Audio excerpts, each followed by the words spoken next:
teman-teman yang ada di sekitar Jogja, sekitar Pulau Jawa, sekitar seluruh Indonesia, itu merupakan suatu hal yang penting.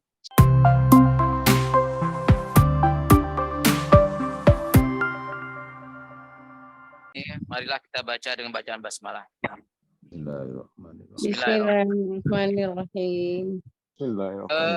Bapak dan ibu-ibu sekalian, acara malam hari ini launching Akademi Relawan Anies Baswedan yang dimotori oleh Relagama, kita sebut dengan Akademi Relawan Anies Baswedan. Ini ada pemikiran panjang mengapa kemudian kita membuat acaranya dengan nama akademi. Bagaimana juga kalau kita membayangkan sebuah proses pembelajaran, itu ada namanya akademi. Kita mencoba untuk mengemas ini dalam bentuk Zoom dan nanti offline. Jadi suatu saat mungkin kita akan mencoba ini kegiatan akademi ini di beberapa lokasi, dan untuk mengawali pada malam hari ini kita dengan cara daring ya. Bapak sekalian, saya sendiri sebagai salah satu presidium dari Relagama berpikir positif bahwa ide tentang Akademi Relawan ini suatu yang memang baru dalam model kampanye kita di Indonesia. Ini diinspirasi dari beberapa model-model kampanye di beberapa negara, seperti terutama di Amerika, yang kemudian kita melihat ada beberapa item, ada beberapa masukan yang bisa menjadi bekal bagi relawan untuk melakukan campaigns, untuk melakukan sosialisasi, memperkenalkan seorang tokoh. Jadi kita berharap akademi ini menjadi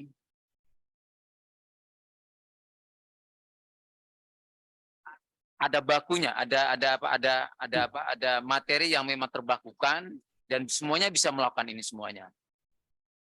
Bapak Ibu sekalian,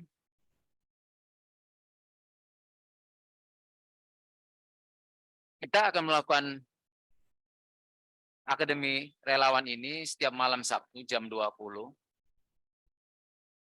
Jadi minggu depan Bapak Ibu sekalian bisa ikut lagi dan akan disebarkan linknya seperti biasa.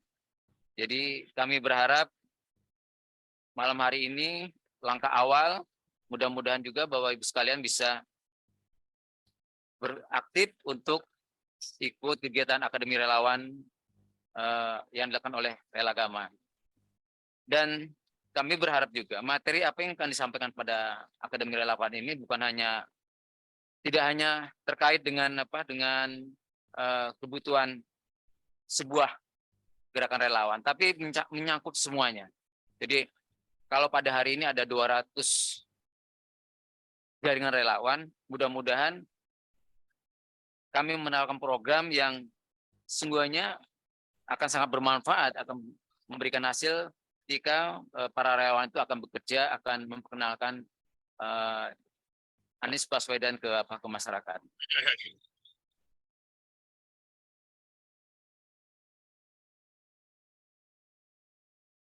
Ini kita rancang kegiatan ini memang, jadi di dalam tim ini ada Profesor Indra Bastian, Guru Besar Ekonomi UGM, kemudian ada Mas Irfan sendiri yang punya banyak pengalaman di dunia kampanye politik dan juga penulis di beberapa media. Dan untuk mengawali kegiatan pada malam hari ini, kita akan mengundang Pak Ramadan Pahan yang memang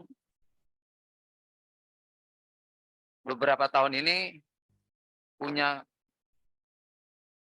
pandangan-pandangan yang sangat memberikan pandangan yang positif bagi gerakan relawan. Nah, oleh karena itu, nanti sambil menunggu Pak Ramadan Pohan, mudah-mudahan sudah tidak datang. ada kendala Mas Ramadan apapun. Pohan sudah datang. Selamat datang, Mas Sudah. Ramadan. Selamat Sudah gabung Pak bergabung. Ramadan Pohan. Ya, ya Ya, Mas. Assalamualaikum. ini pada malam hari ini karena memang Pak Ramadan Pohan ditunggu oleh banyak relawan, dan pada malam hari ini Relagama yang mencoba untuk memberikan pandangan-pandangannya bagi gerakan relawan. Sebelum lebih jauh, saya akan mempersilakan Mas Irfan yang pada malam hari ini untuk memberikan poin-poin penting mengenai Akademi Relawan Anies pada malam hari ini. Saya beri waktu start 10 menit. Nanti kita sambil nunggu Prof. Indra. Nanti setelah itu kita minta Pak Ramadan Pohan untuk mengisi sekitar juga 10 menit. Monggo, Mas Irfan. Terima kasih. Assalamualaikum warahmatullahi wabarakatuh. Waalaikumsalam. Warahmatullahi. Alhamdulillahirabbil alamin. Allahumma shalli ala sayyidina Muhammad wa ala ali sayyidina Muhammad. Yang saya hormati Bapak Ibu sekalian, kawan-kawan semua yang bergabung di program pertama Akademi Relawan Anies. Akademi Relawan Anies kita sambil share screen ya. Sudah kelihatan belum? Sudah. Sudah, sampun. Oke. Jadi landasan awalnya adalah bahwa kita berpikir partai politik sebagai institusi yang sah ya untuk produksi calon pemimpin bangsa perlu merekrut kader relawan terbaik dengan pendidikan politik terbaik. Jadi kita menginginkan politisi maupun kader relawan itu juga baik. Gitu. Nah, dalam salah satu konteks Pilpres 2024 dan sebelumnya ya, ini relawan itu sangat sentral sekali sebagai simbol dukungan maupun dukungan yang sifatnya basis non partai.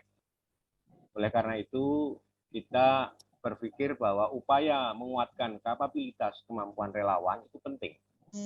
Oleh karena itu Relagama karena menyandang nama kampus ya, kampus tidak lepas dari edukasi, dari pendidikan, dari capacity building, sehingga kita positioning salah satu program utama core leading dari Relagama adalah sebagai relawan yang menyediakan fasilitas pembekalan, pelatihan, peningkatan kapasitas relawan-relawan pendukung Anies Baswedan. Jadi ini adalah Akademi Relawan ini menjadi wadah tempat pembelajaran kita yang terkait dengan relawanan, dengan hal-hal yang terkait dengan menunjang kegiatan relawanan dari masing-masing relawan itu, maupun nanti program-program yang sifatnya kemitraan usaha, kolaborasi, dan yang lain. Dan intinya perlu dipahami, karena ini sering banyak muncul pertanyaan ke saya juga, bahwa ini bukan untuk alumni Gajah Mada, tapi ini dari alumni Gajah Mada, khususnya alumni Gajah Mada yang mendukung Mas Anies untuk semua relawan. Ya, jadi sering ada yang berpendapat ini kan saya bukan alumni Gajah Mada jadi nggak ikut, bukan. Jadi kita tegaskan bahwa ini dari relawan Anies alumni Gajah Mada, Relagama untuk semua relawan, ya kan? Ya monggo, sifatnya namanya relawan lah. Kita nanti mengundang banyak pembicara dari luar alumni Gajah Mada. Apakah itu pembicara ataupun nanti pembicara tamu.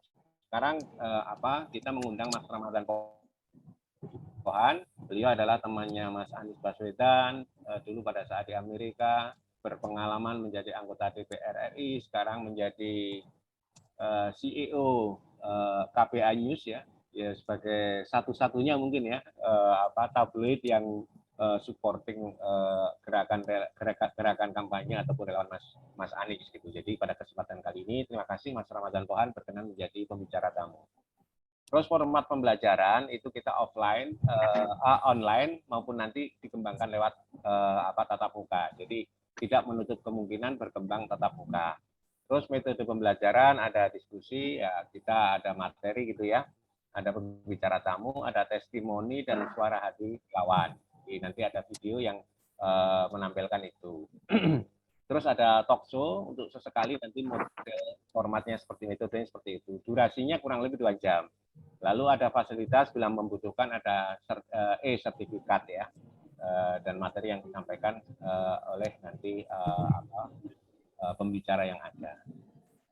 Lalu klasifikasi materi itu nanti pertama materi teknis pembekalan relawan, tupoksi relawan, manajemen kampanye, dan peran teknis sebagai saksi. Nanti Bapak Ibu sekalian 2 bulan atau 2,5 bulan sebelum pencoblosan, fokus materi akademik relawan itu adalah terkait dengan saksi. Jadi nanti calon-calon saksi bisa belajar lewat Zooming kita, pembekalan untuk menjadi saksi. Lalu materi yang terkait dengan pengembangan diri, orientasi kewirausahaan ataupun yang lain-lain. Jadi ini pendukung lah gitu ya. Jadi ada value added-nya bagi gerakan relawan. Lalu materi penunjang yang terkait dengan kemitraan, kerjasama program, kolaborasi ataupun program khusus lainnya. Jadi mungkin nanti kita sampaikan beberapa kawan relawan yang punya usaha bisnis bisa diterengkan, ya kan? Ya sambil ngajak kemitraan ataupun menjadi semacam role model ya. Kesempatan kita bersilaturahim, ketemu relawan ini bisa membangun jejaring-jejaring yang terkait dengan aspek sosial maupun kewirausahaan. Lalu struktur Akademi Relawan Anies, ini Ketua Dewan Pakarnya Pak Prof. Bastian, Ketua Programnya terus Advisor Komunikasi dan LO-nya Mas Muhammad Iqbal, lalu Advisor Keuangan dan Administrasi kerjasama relawan Anies itu Mas Ilham Mukmin, advisor dukungan pembelajaran Mas Sultan Nasir dibantu oleh Divisi Sekretariat maupun kontennya. Nah ini kira-kira gambaran awalnya yang bisa saya sampaikan yang terkait dengan masalah Akademi Relawan ini. Jadi ini merupakan semacam wadah pusat pembelajaran bagi relawan-relawan Anies Baswedan di seluruh Indonesia. Jadi dari alumni Gajah Mada Anies semua relawan. Jadi bukan, sekali lagi bukan dibatasi ini hanya untuk alumni, tidak. Bahkan meskipun penyelenggaranya rela agama, tapi yang isi nanti semua. Jadi kita nanti akan mengajak semua tokoh-tokoh, pengurus relawan ya di Jakarta untuk menjadi pembicara tamu. Ini bagian dari membangun kolaborasi, membangun bagian dari belajar bersama dalam rangka ikhtiar bersama, membangun soliditas bersama dalam rangka memenangkan Mas Anies sebagai presiden di 2024. Kira-kira demikian, terima kasih. Saya kembalikan ke Mas Sultan. Monggo Mas Sultan. Terima kasih Mas Irfan. Ini kebetulan alhamdulillah Prof. Indra Bastian sudah hadir. Lancar Prof. Indra ya, jalan tadi agak telat ya. Bapak-bapak Ibu sekalian, kita malam hari ini launching dihadir oleh Profesor Indra Bastian, Guru Besar Ekonomi Akuntansi Universitas Gajah Mada, yang di dalam kegiatan rela agama beliau kami tunjuk sebagai Dewan Pakar, Dewan Penasihat juga. Untuk lebih bersingkat, monggo Indra ya untuk mengawal program ini sebagai sambutan. Terima kasih. Assalamualaikum warahmatullahi wabarakatuh. Waalaikumsalam. Dan semua pecinta agama membuat suatu perbuatan Suaranya kurang pas. Kurang clear suaranya. 12 bulan ke depan. Barangkali mic-nya didekatkan, Pak. Ya. Alhamdulillah kita akan memulai suatu kegiatan yang akan berjalan sekitar 12 bulan ke depan sampai pada saat Pilpres ya. Berbagai aneka, berbagai ide akan kita lakukan dan kita akan melakukan kegiatan pengembangan kapasitas rekan-rekan kita maupun seluruh Indonesia, para rela Anies itu untuk memahami situasi, untuk tempat berbagi saran, berbagi kesempatan ya dalam berbincang ya. Oleh sebab itu kehadiran rekan-rekan semua di dalam kegiatan ini nanti, baik teman-teman yang ada di sekitar Jogja, sekitar Pulau Jawa, sekitar seluruh Indonesia, itu merupakan suatu hal yang penting agar kita dapat berbagi. Selain itu Bapak Ibu, kita juga akan segera memunculkan website kita, jadi ini akan berbasis website, yang dimana di dalam website itu kita akan bersama-sama menempatkan Bapak Ibu bisa untuk mengirimkan materi-materi dan sebagainya, selain kepada alamat yang ada. Tapi yang paling penting dari sini adalah keikhlasan kita di dalam mendukung pergerakan perubahan ini menjadi suatu hal yang penting, ya, yang menjadi suatu tekad kita bersama, dan kita akan mencargernya setiap pekannya pada hari Jumat malam. Sehingga kalau teman-teman ada yang mengusulkan sesuatu, mengusulkan topik, mengusulkan sesuatu yang penting, ada berita-berita lapangan yang perlu didengar gitu ya Pak Sultan ya, silakan aja sapa kami melalui email kami, melalui website kami, sehingga berikutnya akan meriahkan semuanya. Ya, terima kasih Pak Sultan, selamat, ya, salam perubahan. Ya, terima kasih. Salam perubahan. Salam perubahan, Prof. Indra. Ini terus terang kita ketika ada Prof. Indra Bastian ini, kita juga Rela Agama sangat antusias sekali, semakin bersemangat, karena terus terang tidak semua akademisi bisa mau untuk terjun dalam, sebenarnya ini kan konteksnya bicara tentang politik yang sehat nih Pak ya. Kita bukan bicara tentang kompetisi yang saling menjatuhkan, tidak. Jadi ini saya pikir ini bicara tentang komitmen bersama kita semua. Dan tadi sudah disampaikan oleh Prof. Indra juga Mas bahwa ini sebenarnya bukan kepentingan khusus Rela Agama, tidak. Ini menyangkut semua kepentingan relawan. Jadi nanti kita akan banyak sekali fokus bagaimana memperkuat capacity building dari gerakan relawan ini, yang sampai hari ini mungkin tetap menjadi masalah di semua jaringan relawan. Tadi matur nuwun Prof. Indra sudah pembukaan launching kegiatan Rela Agama, Akademi Relawan Anies pada malam hari ini, dan tadi juga Mas Irfan sudah memulai pembukaan tentang kira-kira memberikan gambaran singkat seperti apa Akademi Relawan ini akan berjalan ke depannya. Kita ada punya waktu 12 bulan, kan? Dan tadi sudah diingatkan bahwa ada hubungan timbal.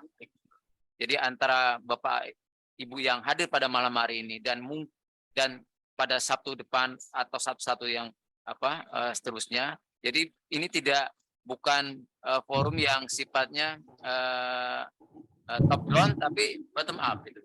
Ya. Nah, itu yang catatan pada malam hari ini, dan sekalian kita menunggu Pak Ramadan Pohan untuk mengisi. Kira-kira ini Pak Ramadan Pohan sudah berjalan, relawan Anies ini sudah paling tidak kan 1 tahun atau setengah tahun lah catatan-catatan pentingnya. Jadi kami ingin Pak Ramadan Pohan bisa memberikan pemetaan seperti apa gerakan relawan Anies yang sudah berlangsung selama ini. Mari, monggo, waktunya tepat. Saya persilakan Pak Ramadan Pohan. Ya, terima kasih. Bismillahirrahmanirrahim. Assalamualaikum warahmatullahi wabarakatuh. Assalamualaikum warahmatullahi wabarakatuh. Selamat malam, salam sejahtera kita semua. Ya, pada moderator, kepada Prof. Indra, yang tadi saya sudah mendengarkan, juga dengan Mas Irfan Reza juga saya sudah mendengarkan, dan juga kepada para peserta Zoom yang diadakan oleh Rela Agama pada malam hari ini. Saya menyampaikan selamat malam, salam sehat dan salam sejahtera buat kita semua. Memang sudah tidak terasa, ya, waktu itu berjalan seolah-olah kadang kita merasa begitu cepat, kadang begitu lambat, tergantung suasana hati kita dalam memandangnya. Tetapi paling tidak kita sama-sama menyadari kurang dari 11 bulan dari kita bicara pada malam hari ini, insya Allah Indonesia akan mempunyai presiden baru.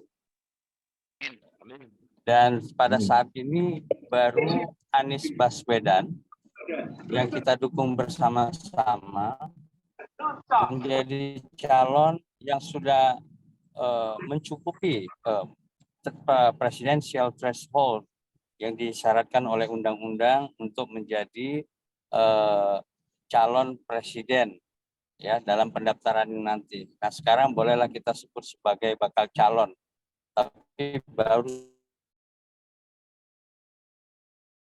satu-satunya yang kita itu masih pernyataan yang belum didukung dengan pernyataan secara resmi oleh masing-masing partai. Kalau untuk Anies kan sudah sangat jelas ya, dimulai 3 Oktober oleh Partai Nasdem, disusul oleh Partai PKS, dan pada akhirnya 2 pekan yang lalu oleh Partai Demokrat. Jadi sudah mencukupi. Untuk informasi saya ingin menyampaikan bahwa dari ketiga partai ini sudah bulat terhadap Capres Anies Rashid Baswedan. Yang belum itu memang adalah wakilnya. Nah, kalau mengenai wakilnya itu memang belum. Tapi tidak masalah, itu bisa diputuskan last minute. Menit-menit terakhir, injury time itu biasa. Kita tahu juga beberapa pengalaman Pilpres sebelumnya, yang namanya wakil itu baru ditetapkan belakangan, dan itu pun berubah dengan kejutan-kejutannya, sesuai dengan dinamika. Nah, itu kita biarkan. Menurut saya kita fokus aja kepada Pak Anies Baswedan ini. Dan satu hal lagi, bahwa sudah cukup lama Indonesia ini, perpolitikan kita ini tidak diwarnai fenomena yang luar biasa terhadap pemimpin. Saya sudah lama tidak merasakan bagaimana masyarakat luas begitu antusias mendoakan pemimpinnya, termasuk terhadap Anies Rashid Baswedan. Saya sering mendengar bagaimana orang sholat malam, ya, baik dalam sholat tahajud ataupun sholat sunnah lainnya, dan umumnya di 5 waktu sebagai orang Islam ya dalam hal ini, itu mendoakan khusus kepada Anies Baswedan. Ada yang berzikir tiap malam Jumat 1000 kali Al-Fatihah didedikasikan untuk keselamatan dan kelancaran Anies Baswedan sebagai bakal calon presiden, sebagai capres, dan pada akhirnya nanti memimpin lebih dari 280 juta rakyat Indonesia. Nah, ini jarang ini. Tapi sekarang itu kenapa antusiasme tinggi? Ya itu kita rasakan juga. Kalau saya hitungan sederhananya adalah begini, bahwa Pak Anies ini antusiasme orang tinggi karena apa?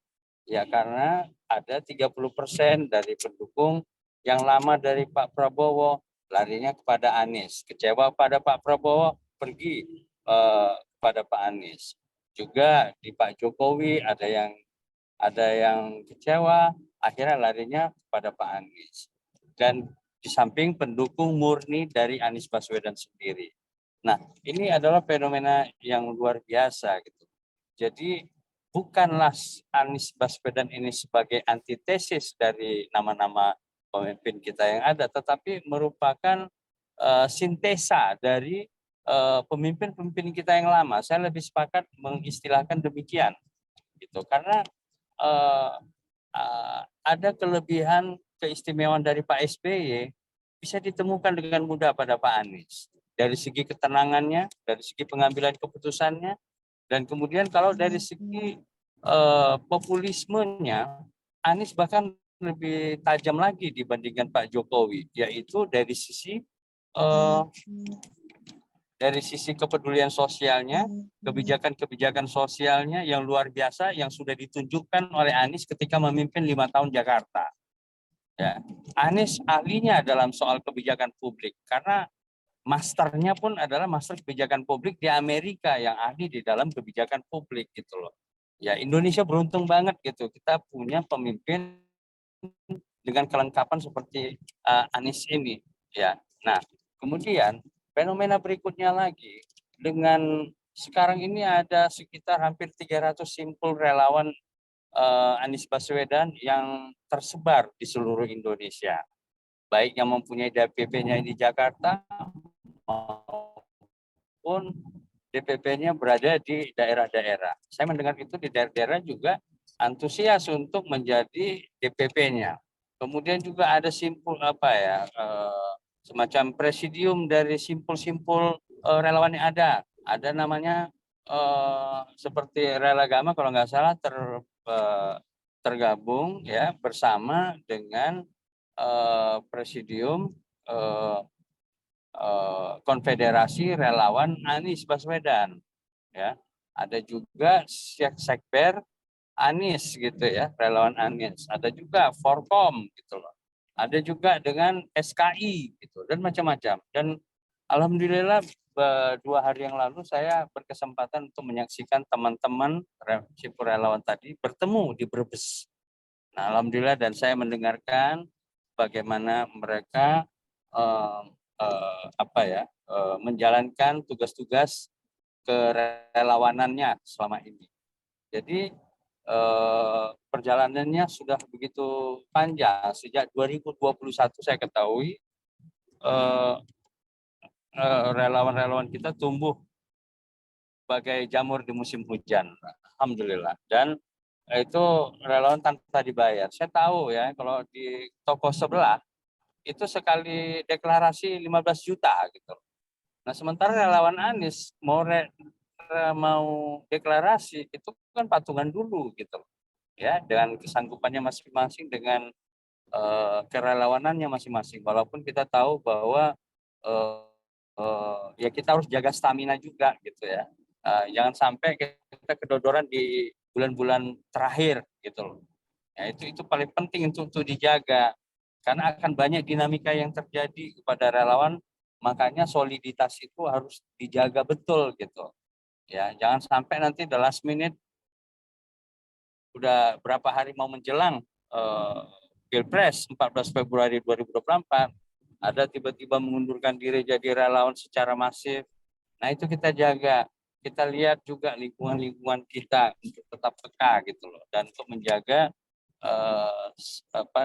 kemungkinan-kemungkinan buruk yang mungkin terjadi di sana gitu. Dan kalau saya petakan juga dari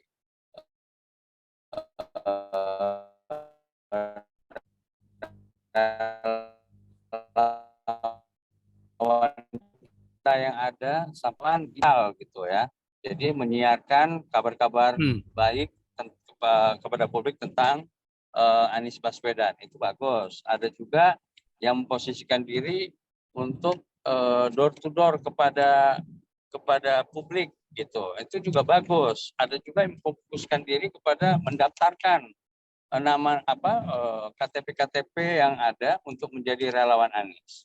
Dan itu juga bagus juga. Kita ketahui bersama bahwa ada 800.000 TPS yang tersebar di seluruh Indonesia, yang di mana saksi luarnya, kalau saksi dalam itu nanti tugasnya dari partai politik ya, nanti bisa berkolaborasi ketiga partai politik ini bersama dengan relawan. Tetapi dalam pandangan saya paling tidak di setiap relawan kita, di setiap TPS itu ada 3 ya minimal relawan Anies di situ gitu loh, yang nantinya mereka lah yang akan membimbing, mendidik, mengedukasi lingkungannya juga selain mengawasi pada saat pemilihan itu nanti.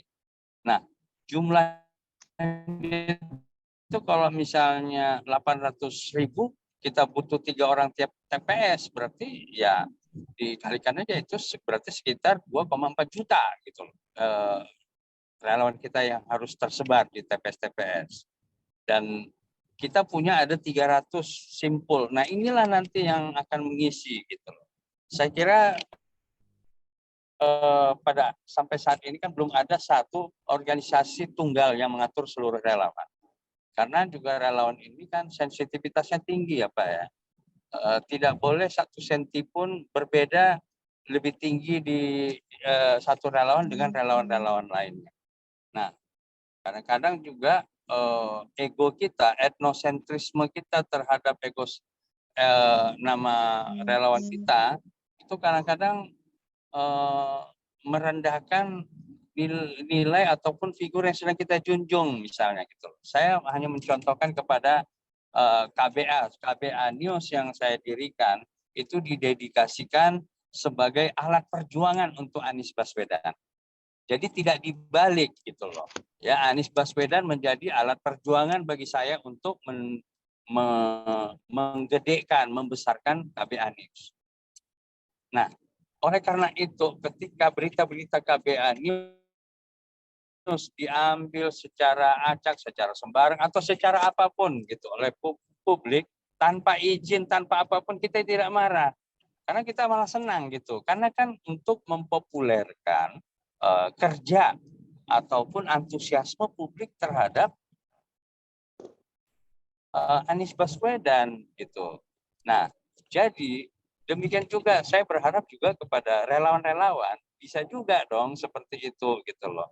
Jangan hanya gara-gara untuk menggedekan relawan simpul relawan kita sendiri ya, kita ribut kepada teman-teman kita sendiri. Kita serang kelompok-kelompok relawan lainnya. Seolah-olah kita mau yang paling depan terhadap Anies Baswedan dan harus kita yang muncul sendirian paling depan dan orang lain itu nggak penting gitu loh. Nah, ego atau sifat-sifat begini semula itu adalah positif ketika berjuang gitu. Tetapi ketika dia lapangan dihadapkan kepada ada banyak sekali itu simpul-simpul relawan, kita lupa gitu loh. Teman-teman simpul relawan Anies Baswedan itu malah justru kita anggap sebagai pesaing. Nah itu kan salah Pak.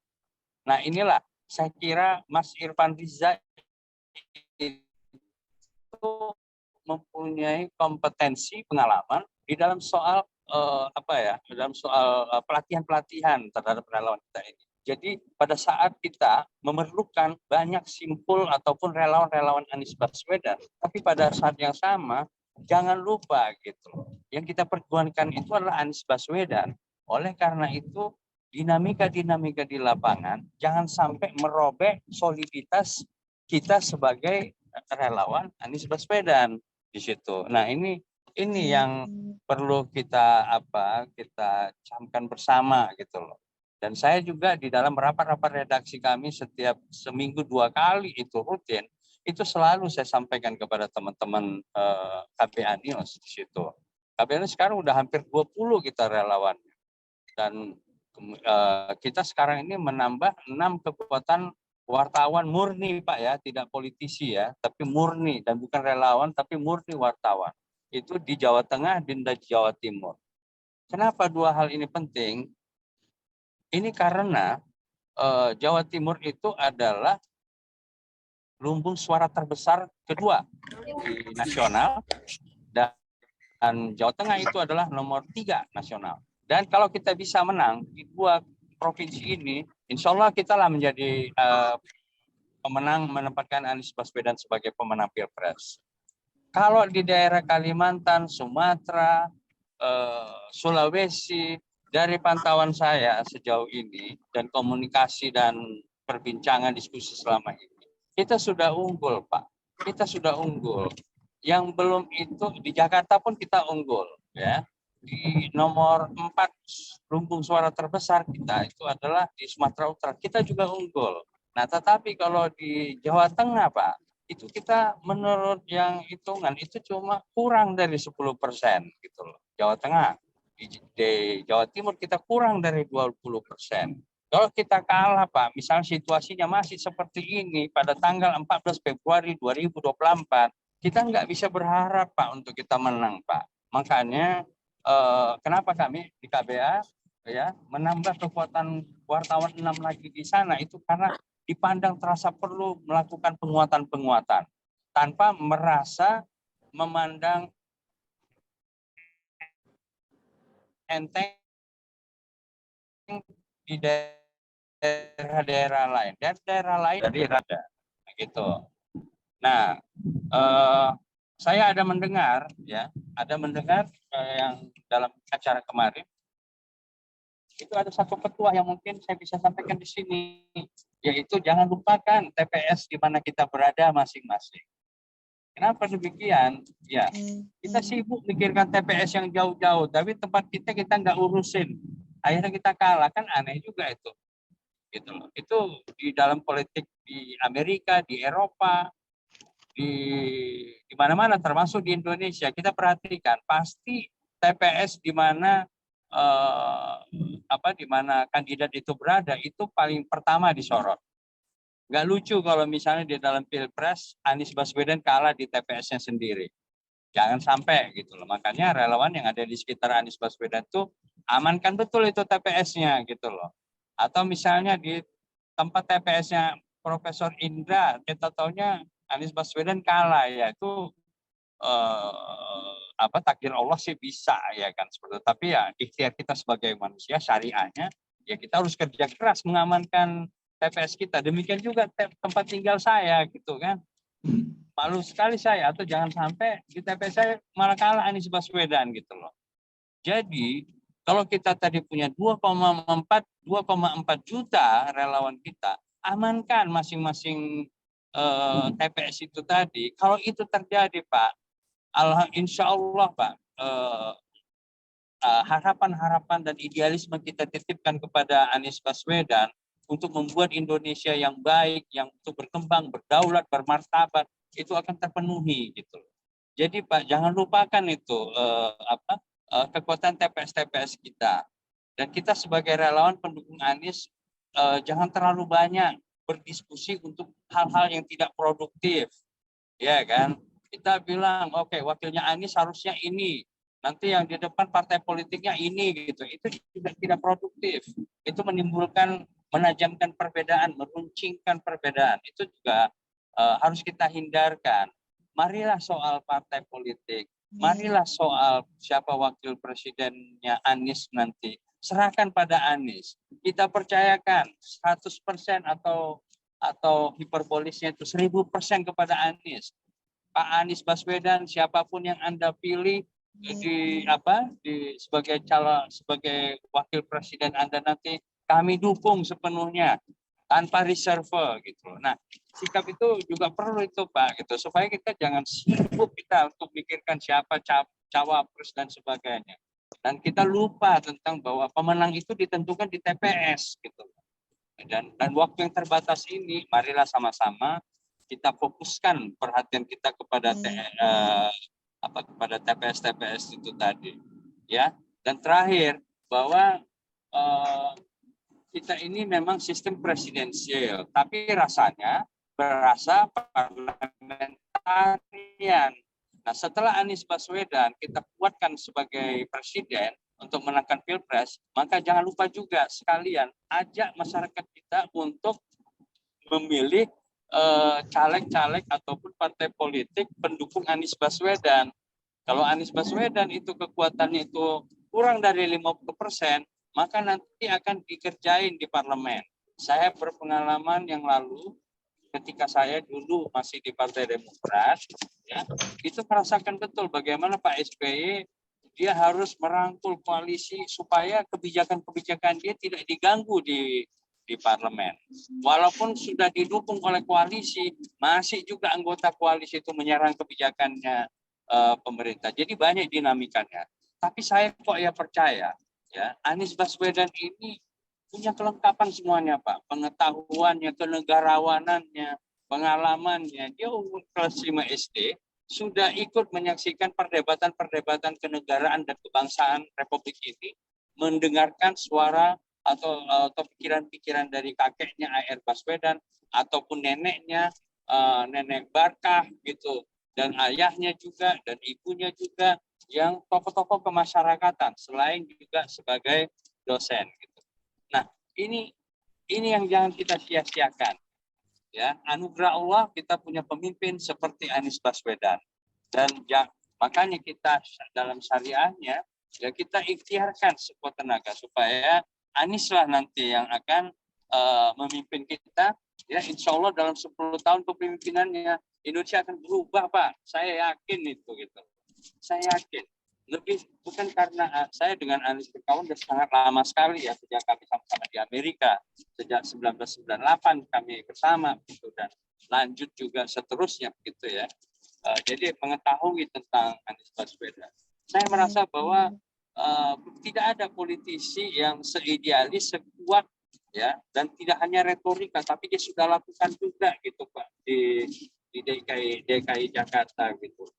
Sampai di DKI Jakarta kita ketahui bahwa era Anies Baswedan lah kerukunan umat antar beragama, kerukunan antar umat beragama itu terjadi dengan baik terhadap semua agama, karena Anies dia dengan 3 kredonya, yaitu kesetaraan, keadilan, dan persatuan.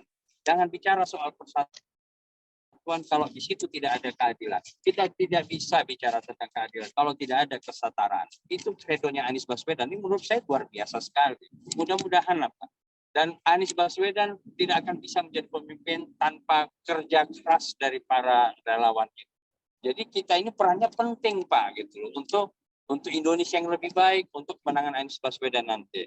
Saya kira demikian, karena kalau bicara ini saya takut kita waktunya terlalu banyak pada diskusi rela agama yang luar biasa ini. Tapi saya mengapresiasi kerja-kerja dari rela agama yang kita KBA News juga terus monitor gitu ya, dan bagus sekali gitu itu. Dan itu juga teman-teman di UI ya, saya alumnus UI ya, saya juga mendengar teman-teman di UI juga melakukan pendukungan kepada Anies Baswedan. Dan ini juga hawa segar juga. Dan saya kira demikian. Semoga semoga memberikan kemanfaatan bagi kita bersama dan penguatan bagi kita bersama untuk mendukung Anies Baswedan. Jika ada kata kalimat yang tidak pas, mohon saya dimaafkan. Wabillahi taufik wal hidayah. Assalamualaikum warahmatullahi wabarakatuh. Waalaikumsalam. Waalaikumsalam warahmatullahi wabarakatuh. Terima kasih para Badan Pohan. Jadi ya, apa yang disampaikan oleh para Badan Pohan ini sebenarnya itu bisa kita kerjakan dalam waktu 1 tahun ini. Akademi Relawan ini mencoba untuk memformulasikan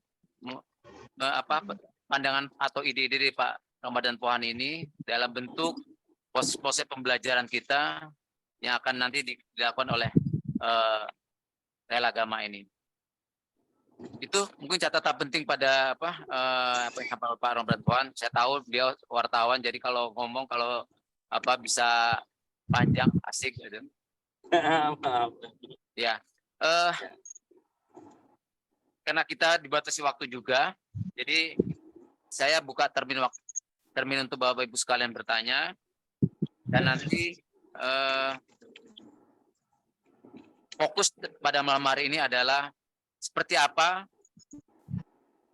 Akademi Relawan ini akan melakukan langkah-langkahnya selama 1 tahun ke depan, dan mudah-mudahan apa yang ditawarkan oleh Akademi Relawan ini adalah kebutuhan semua relawan. Seperti tadi yang idenya, konsep besarnya seperti apa yang disampaikan oleh para Badan Pohan. Jadi baik bicara tentang bagaimana mengorganisasi relawan, bagaimana kemudian melakukan kampanye politik, bagaimana melakukan pendekatan, bagaimana kemudian mengembangkan pendanaan. Ini menjadi poin-poin penting dalam Akademi Relawan ini. Saya buka termin waktu. Itu ada nanti yang mau tanya bisa menyentuh tombol jari itu. Ya. Untuk pertama 3 orang dulu tanya ke Pak Profesor Indra atau ke Pak Ramadan Pohan atau juga ke Mas Irfan Reza. Ini saya buka. Mas Sahrizal. Pak Sahrizal.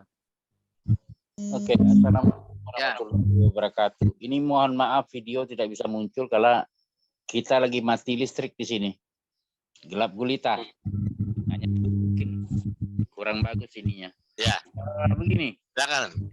Terus tadi saya juga rapat dengan DPW salah satu relawan di Sumatera Barat. Kemudian karena saya juga ikut di dalam simpul relawan itu, saya sudah mensosialisasikan program Relagama ini. Kemudian pertanyaannya adalah, nggak tahu ini yang menjawab nanti Mas Irfan atau siapa, monggo. Mereka sangat berminat untuk diberi pencerahan oleh kawan-kawan Relagama lewat program ini. Nah, mereka sendiri, kami sendiri waktu sudah rutin tiap bulan itu melakukan semacam FGD begitu, bisa offline dan bisa juga online.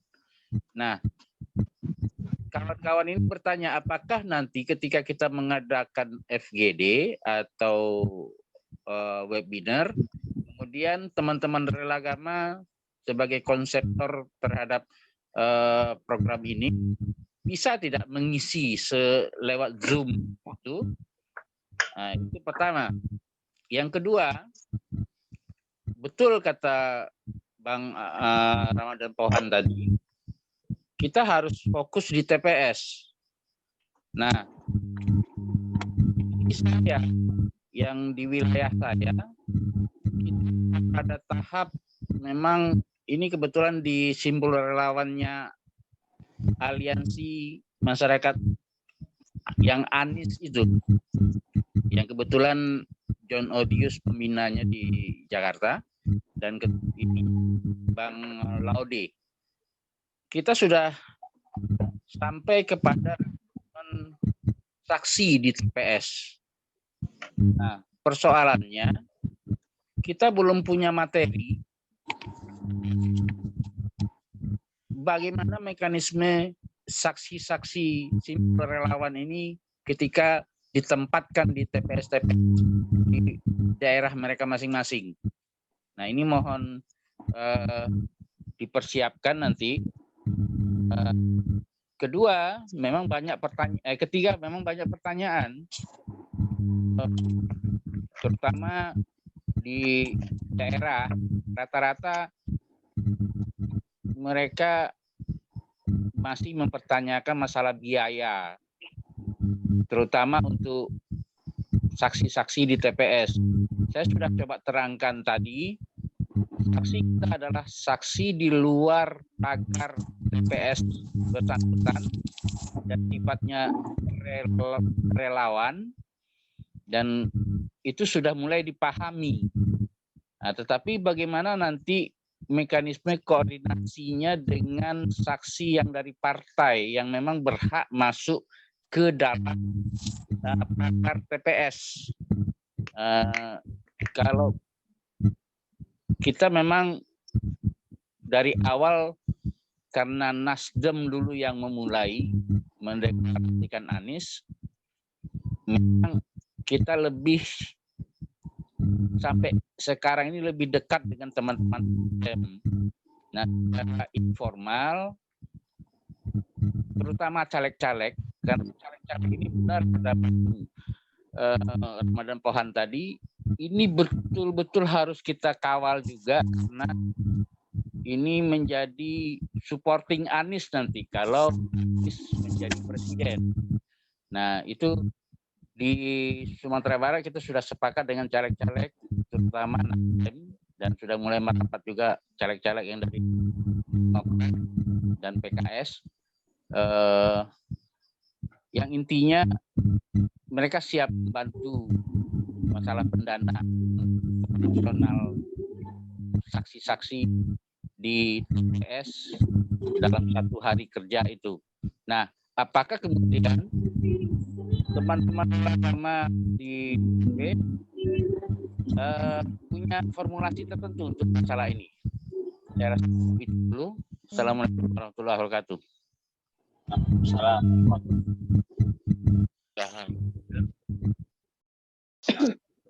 Pertanyaan kedua atau dijawab dulu nih? Ini Mas kita langsung aja langsung jawab ya. Nanti saya ada pertanyaan untuk Pak Ramadan Pohan. Mari Pak.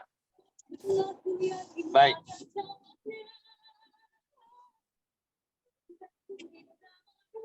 Dikumpulkan dulu pertanyaannya atau langsung mau dijawab? Kalau dikumpulkan pertanyaannya dulu, saya Ya. mau mengajukan pertanyaan. Tadi langsung aja mungkin para Dewan Ya. Paham, karena nanti ini kan akademi ini bersifatnya mencari masukan, kemudian merancang Iya. ke depannya. Diskusi. Oke. Mari Pak Ramadan. Ya, baik. Saya kira yang barusan disampaikan oleh Pak Syahrijal tadi itu juga jadi catatan bersama kita. Kita pikirkan juga itu ya, bahwa tentang pendanaan.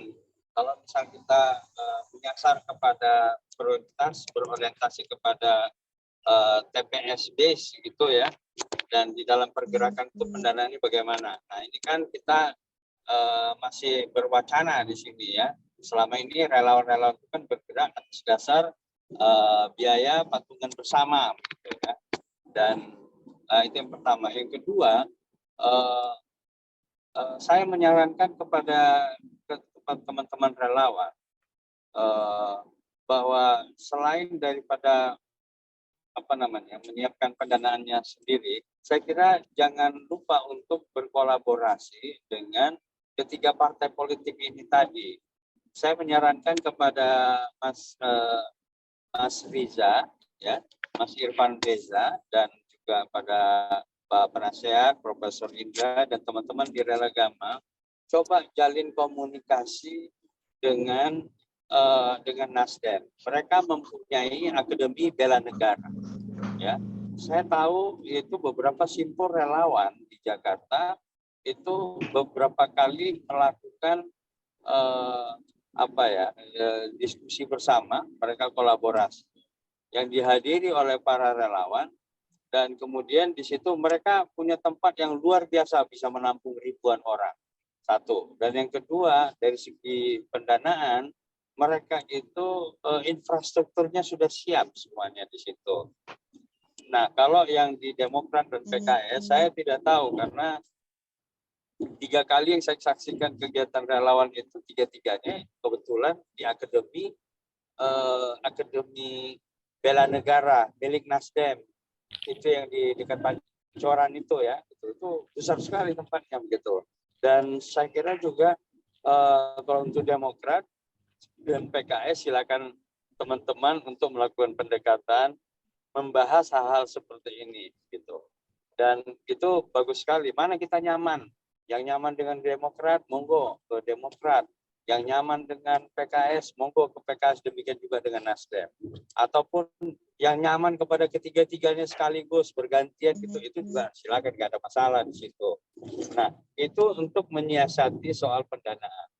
Karena kita belum masuk ya di dalam topik itu, di dalam aktualisasinya seperti apa gitu. Karena juga calon presidennya aja juga belum ada begitu ya, tapi kita harus pikirkan dari sekarang gitu. Kita harus pikirkan memang itu dari sekarang mengenai pendanaan itu tadi. Tapi paling tidak kita bersiap diri lah untuk menjadi volunteer ya, untuk menjadi volunteer, menjadi saksi luar di TPS di mana kita berada tadi gitu. Ya, kalau kita menjaga masing-masing TPS itu kan lebih murah ya. Misalnya Mas Irfan bergeraknya di sekitar rumahnya sendiri, TPS di mana dia berada gitu. Nah, itu kan lebih ringkas jadinya, lebih hemat. Dan misal saya juga bagaimana menjaga supaya di TPS tempat saya berada, Anies Baswedan harus menang misalnya gitu. Jadi masing-masing kita menjaganya itu kan menjadi lebih murah biayanya kan, karena kita tanggulangi bersama. Ya kan, kita bukan saksi profesional juga, kita kan ini relawan ya, kita bukan saksi profesional yang gimana melakukan sesuatu itu untuk mengharapkan imbalan gitu loh, ya kan. Karena kita belum tahu misalnya apa dananya itu seperti apa gitu loh, dan memang seperti saksi harus dibayar 100.000 itu saksi di dalam ya, dibayar sampai 300.000 gitu, ada. Ya itu macam-macam, bervariasi sekali. Tapi kalau kita bicara tentang saksi luar tadi, yaitu ya kita sendiri kaum relawan ini gitu loh. Dan kalau yang itu kan tentu tidak ada pembiayaan Pak gitu loh. Ya kan, paling sekali-sekali kita mengeluarkan mau pemilu kita kasih ada goreng kan, ada kopi kayak gitu. Nah, itu di wilayah kita sendiri-sendiri. Jadi beban itu menjadi lebih ringan. Dan intinya sih saya mau mengatakan bahwa Akademi Relawan yang digagas oleh Relagama ini harus terus melakukan diskusi dan pembicaraan dengan teman-teman di daerah masing-masing. Kalau untuk di Jakarta, kalau misalnya ada teman-teman merasa perlu untuk melakukan pembicaraan itu langsung di pusat, karena nanti yang datang dari daerah-daerah atau bagaimana, intinya untuk komunikasi dengan Partai Nasdem, ya, saya bisa menjembatani. Walaupun saya ini sekarang adalah independen, tetapi karena teman-teman Nasdem sering bertanya kepada saya, sering berdiskusi dan sharing, maka saya juga bisalah untuk meneruskan informasi masukan dari teman-teman. Misalnya Mas Irfan pengennya ya Akademi Relawannya itu melakukan ya pembicaraan, nah silakan. Saya bisa sambungkan dengan teman-teman di Nasdem. Kalau di Demokrat, insya Allah saya juga bisa menyambungkan untuk komunikasi.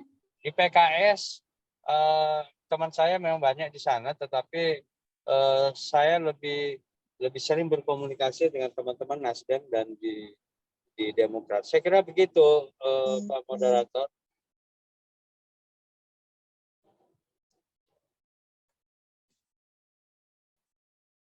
Ya, silakan. Sudah. Baik. Oke, Saya? Ya, ayo Bu Titi. J. Assalamualaikum warahmatullahi wabarakatuh. Waalaikumsalam. Ini mungkin yang akan saya tanyakan ini mungkin mewakili dari teman-teman kebanyakan relawan ya.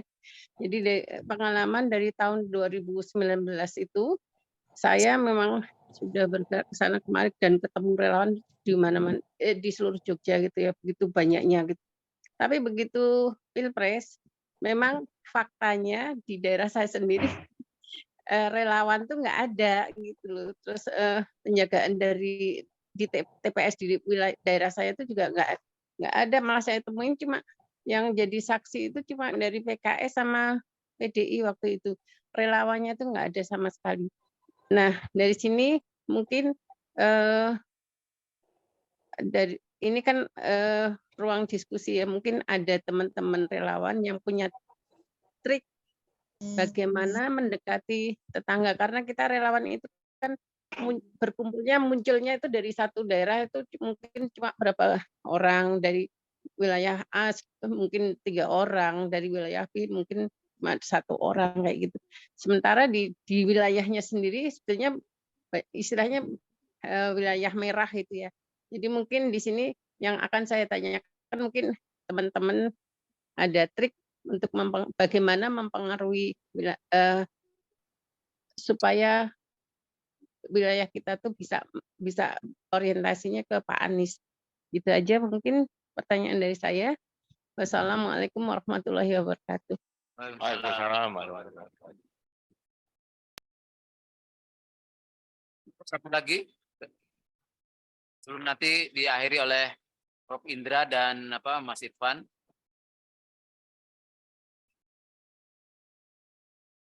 Jadi tadi tentang Bu Titi bertanya tentang kadang-kadang relawan itu karena jumlahnya sedikit, kemudian malah di tempat sendiri nggak terpantau, tapi kemudian mereka justru merambah ke daerah lain.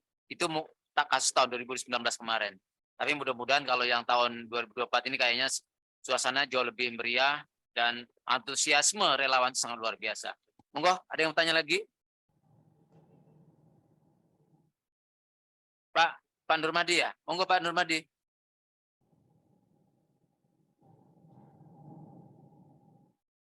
Terima kasih. Assalamualaikum warahmatullahi wabarakatuh.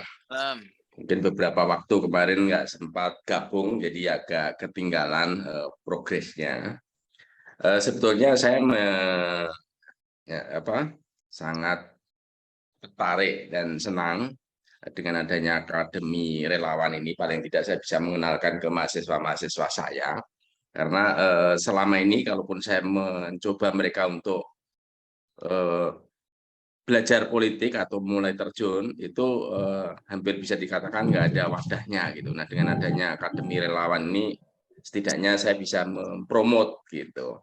Nah, tadi terkait dengan masalah saksi-saksi, memang selama ini keberadaan saksi itu kan selalu diutus dari partai gitu ya, mewakili partai, karena di samping memang mereka berkepentingan untuk pilpres dan juga caleg-caleg yang mereka usung gitu. Tapi kalau relawan ini pertama dalam struktur tempat di TPS itu kemungkinan juga tersedianya kan untuk partai gitu ya, dan mereka yang memang punya organ, punya struktur, punya hierarki yang lebih lengkap, sehingga koordinasinya lebih matang. Memang saya melihat kalau kita bicara relawan, kalau untuk terjun ke TPS ini saya kira memang agak berat gitu ya, agak berat.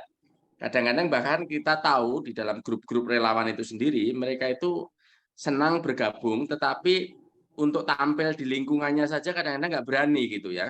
Beda dengan orang yang memang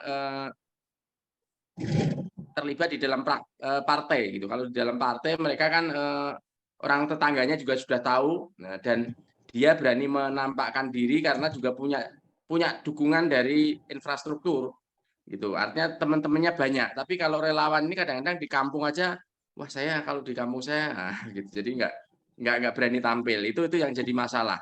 Nah, kalau tampil di sekitar untuk diketahui saja enggak, hanya maunya diketahui keluarga, otomatis untuk jadi saksi juga tidak bisa diandalkan, tidak akan muncul gitu.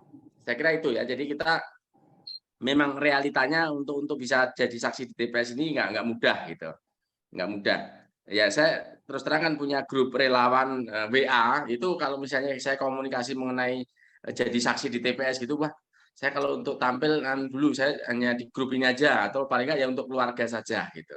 Saya kira itu. Terima kasih. Assalamualaikum warahmatullahi wabarakatuh.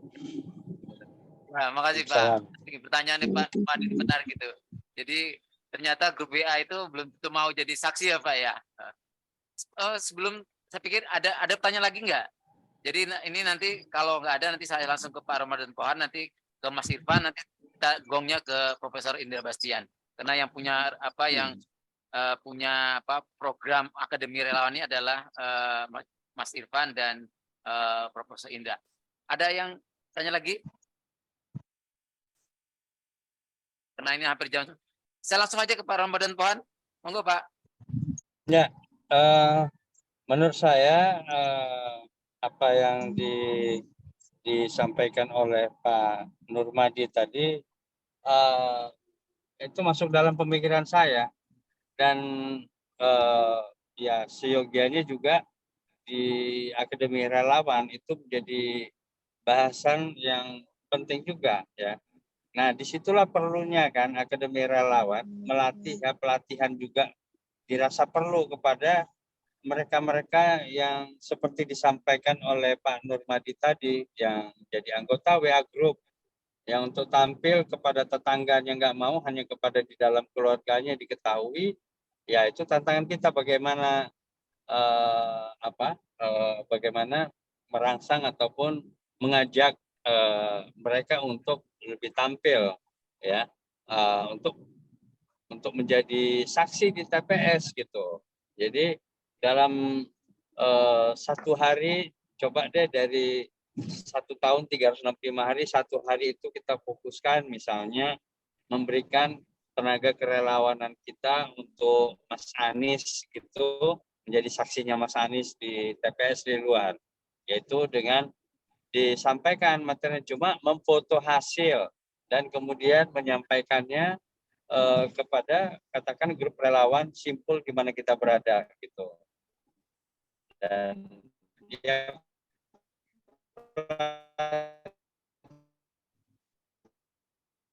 yang seperti itu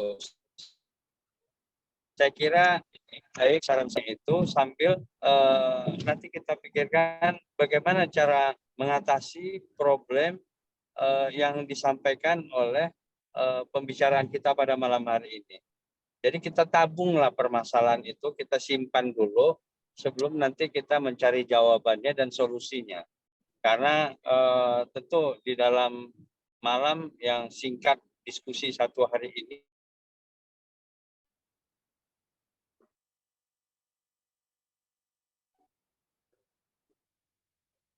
kita langsung mendapatkan solusi. Seiring berjalannya waktu, di dalam misalnya nanti ada webinar lagi ataupun Zoom, pertemuan Zoom lagi.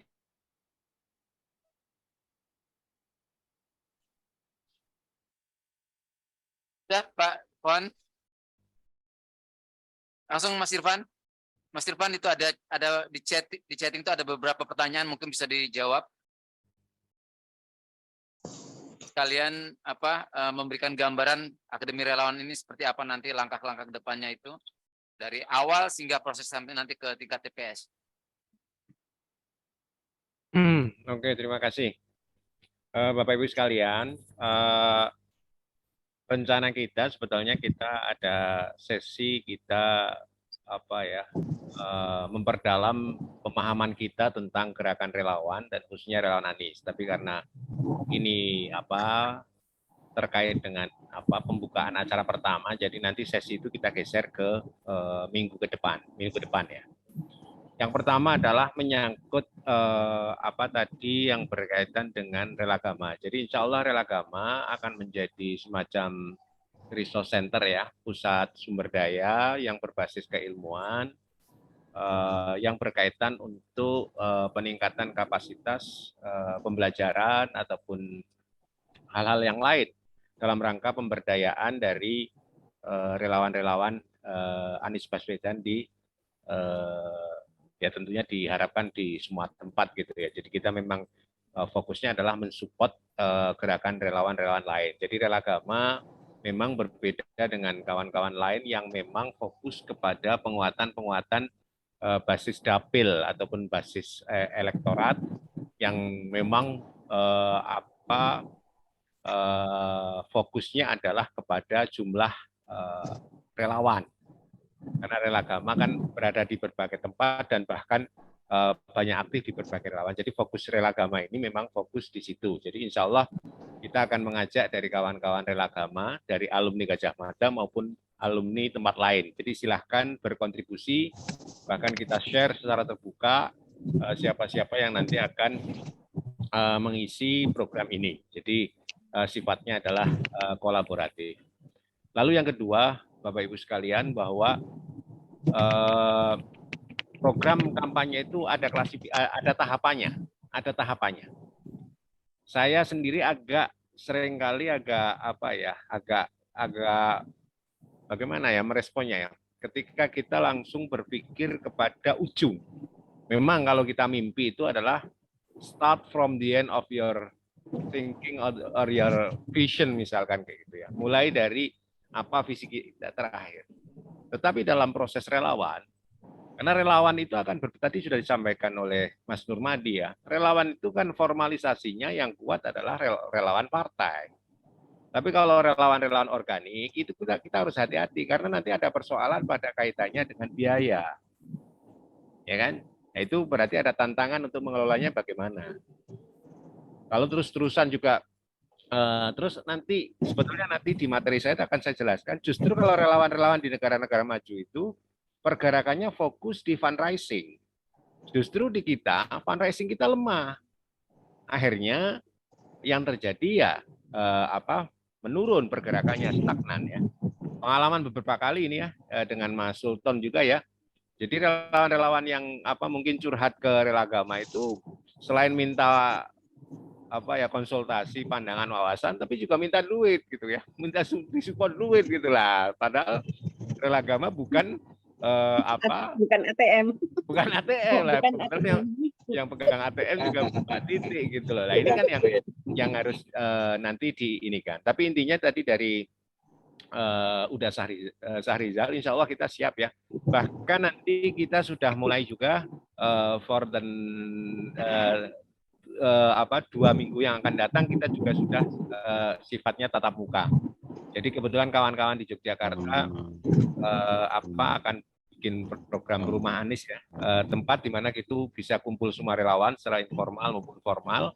Lah itu nanti Relagama akan mengisi sesi orientasi relawan setiap minggu. Jadi kita jadwalkan setiap minggu relawan-relawan yang mau belajar silahkan itu secara offline. Jadi nanti insya Allah kita juga ada online dan offline. Terus yang saya lanjutkan tadi bahwa fase kita relawan sekarang itu adalah fase yang sifatnya pelibatan, engagement. Jadi mengajak semua pihak. Jadi jangan sampai yang saya lihat 3-4 bulan terakhir ini, ketika saya kumpul relawan, ketemunya itu-itu saja. Ya, kalau nggak yang berjenggot, ya kan, atau tampilannya ustadz, atau tampilannya yang itu-itu saja. Belum ketemu yang aneh-aneh gitu kan, belum ketemu yang segmen inilah. Ini kita melihat bahwa kita belum atau engage yang lain. Nah, baru nanti berkembang tahap persuasi, tahap mobilisasi, terakhir tahap pengamanan suara. Nah, tentunya nanti pada saat konteks sekarang itu mulai. Nah, termasuk tadi kadang-kadang kita mulai gamang ya, takut nggak nyaman kalau ngajak gitu kan. Dari Mas Nurmadi, saya sudah menulis itu sebetulnya di tempatnya Mas Ramadan ya di KPA News. Kita itu harus speak up, harus berani bicara, harus berani menampilkan kita itu siapa. Nah itu nanti dalam penugasan relawan kita ada konsep relawan itu kita ajari yang namanya storytelling. Jadi bagaimana bertutur, bagaimana menyampaikan, ini nanti ada topik yang berkaitan dengan itu. Terus yang berikutnya adalah narasi. Jadi narasi personal maupun narasi yang publik. Jadi misalkan nanti diskusi yang berkaitan, misalkan kenapa kok memilih Mas Anies, programnya apa? Bisa menjelaskan programnya apa. Bisa di-compare dengan program yang lain atau program yang eksis. Karena Mas Anies itu bagaimanapun kalau kita lihat kan istilahnya bukan dari katakanlah rezim yang eksis kan dianggap oposan ya. Nah, tentunya oposan biasanya mempunyai alternatif gitu. Alternatif. Nah, ini kita bisa menjelaskan, nanti kita ajari. Jadi bagaimana menjelaskan. Bahkan kita nanti mengundang pembicara-pembicara yang paham ekonomi ya, seperti Mas Awalil Rizki berbicara tentang bagaimana menjelaskan konsep ekonomi yang kita kehendaki. Sekarang ini kan negara tidak mempraktekkan ekonomi yang kita kehendaki sesuai pendiri bangsa ini. Nah, ini nanti di dalam materi itu juga ada. Jadi sebetulnya insya Allah kita udah planning dan terima kasih masukan-masukannya yang masuk ke meeting chatnya. Jadi intinya nanti akan kita upayakan agar nanti kita menyampaikan materi-materi yang terkait dengan itu. Jadi memang pada hari ini masih brainstorming ya, belum materi. Nanti minggu depan kita bicara tentang bagaimana mengenal gerakan relawan. Karena memang seperti tadi disampaikan Mas Nurmadi tadi, jadi kadang-kadang relawan itu sekarang terlalu formalis. Lalu yang kedua, terlalu involve pada wilayah-wilayah partai. Tadi sudah disampaikan oleh Mas Ramadan. Jadi janganlah kita ribut soal cawapres. Intinya kita itu ngajak saja. Relawan itu frontliners, hanya ngajak, memberitahu. Inilah nanti yang bertahan, yang mampu, yang mau, berani, itu jadi istilahnya bergerak untuk berkembang menjadi nanti tim pengamanan suara atau TPS. Jadi nanti dipilah-pilah, tidak semuanya dipaksa. Nanti ya repot kondisi seperti sekarang ini orang untuk memenuhi kebutuhannya juga berat gitu kan. Kira-kira seperti itu, Mas Sultan. Saya kembalikan ke Mas. Mas Irfan, tadi poin-poin penting akademi ini akan memberikan materi dalam 1 tahun depan. Terakhir, Prof. Indra, kata pentingnya pada malam hari ini. Ya, yang penting satu ya. Kita sepakat nampaknya ini semua kita sinergi ya, cooperation gitu, bekerja bersama dengan satu fokus yaitu pemenangan pada tanggal 14 Februari tahun depan. Yang kedua, kita berharap teman-teman dalam hal ini kita satu berbagi info ya. Jadi kami ini memberikan tempat untuk berbagi info ya. Bagaimana informasi yang terjadi tempatnya Pak Syahrial, silakan nanti kami tukar-menukar dan kami tanyakan kepada teman-teman yang lain. Jadi kita akan mengembangkan semacam itu agar kemudian sinerginya menjadi lebih mudah. Jadi kami merupakan simpul dari simpul relawan-relawan yang ada. Jadi simpul informasi. Yang kedua, silakan rekan-rekan kalau ada video kejadian di lapangan dan sebagainya, silakan di-share dengan kami. Nanti kami tayangkan pada waktu acara ini. Yang ketiga, yang punya kenangan masa lalu bersama Anies, silakan juga diobrol. Silakan diobrolkan, dibuat video sekitar 5 menit, dan kemudian kita akan tayangkan juga. Jadi ini semua adalah kami merupakan simbol informasi, simbol komunikasi, bahkan nanti akan pada saatnya kalau itu berjalan baik akan jadi simbol koordinasi. Ya, nampaknya begitu. Kita mulai pergerakan dari sekarang. Terima kasih. Ya, terima kasih Profesor Bastian. Bapak Ibu sekalian, berarti kita sepakati bahwa acara ini kita dari jam 10, ini sudah hampir jam 10. Saya sebagai pembawa acara moderator pada malam ini, terima kasih pada Bang Ramadan Pohan yang sudah menyempatkan waktu. Ya, kayaknya sibuk dari Jakarta Semarang ya. Terima kasih. Iya. Sabtu Minggu itu udah pada sibuk semuanya ini, itu relawan. Mas Irfan matur nuwun, terima kasih. Kita minggu depan jadi mempersiapkan lagi materi tentang Akademi Relawan ini. Kemudian Prof. Indra Bastian sebagai Dewan Pakar, kami mengucapkan terima kasih atas waktunya pada malam hari ini. Bapak Ibu sekalian, Pak Aryono, Bu Mary, Mas Ilham, kemudian Bang Zarizal, Pak Beta, Mas Lutfi, Pak Nurmandi, Pak Sugiyato, matur nuwun, makasih. Pak Ismail juga, Pak Mas Ridwan Ansori, makasih. Pak Herman Hasanin dan Palembang, makasih. Jangan lupa minggu depan hadir dan disebarkan lebih banyak lagi relawan yang ke relawan lain lagi. Kita akan memberikan materi-materi yang jauh lebih menarik. Terima kasih ada kehadiran pada malam hari ini, dan kita akhiri dengan bacaan alhamdulillah.